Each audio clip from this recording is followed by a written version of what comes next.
Matapos ang ilang taon na paghihintay, humarap na sa korte si dati Negros Oriental Representative Arnolfo Teves Jr. para sa kanyang arraignment at pre-trial.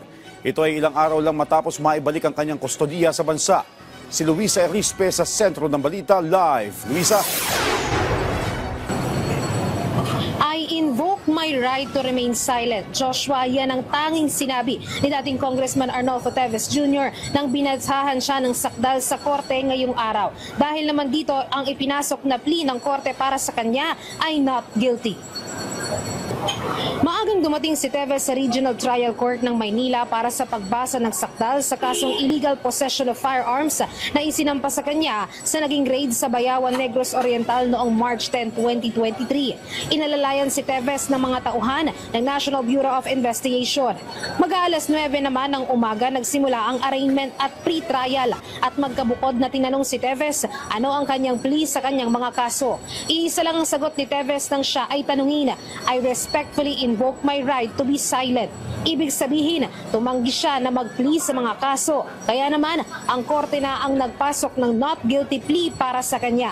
Diretso naman sa pre-trial ang naging pagdinig at isa-isang minarkahan at inilatag ang mga ebidensya laban kay Teves. Ilan dito ay ang mga litrato at video footage na naging raid sa bahay ni Teves noong March 2023. May kaakibat din ng mga affidavit at mga video at may nakahanda ring 23 witnesses. Ang kampo naman ni Teves may 13 witness din na inihanda para depensahan ang mambabatas o ang dating mambabatas.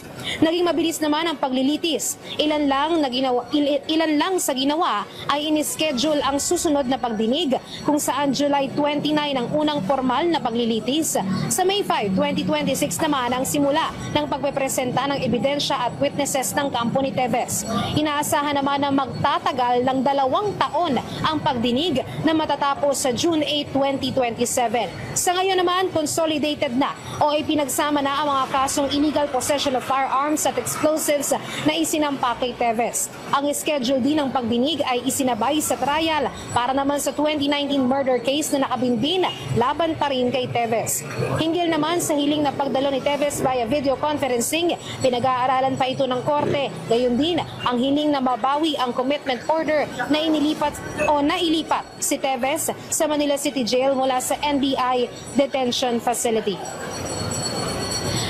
Joshua, ang napansin naman natin kanina kay Teves habang gumugulong yung paglilitis ay tahimik lang si Teves sa loob ng courtroom. Nagkaroon kasi tayo ng pagkakataon na makapasok sa loob. Though hindi tayo pinayagan ng korte na kumuha ng mga video at pictures, ay nagkaroon tayo ng pagkakataon na magmasid dun sa ginagawang pagdinig.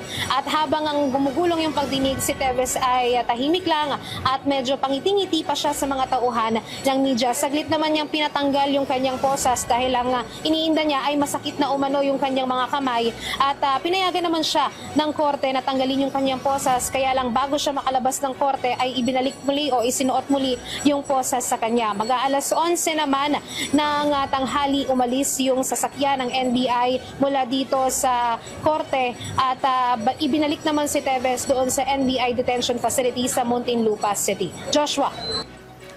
Maraming salamat, Luisa Erispe.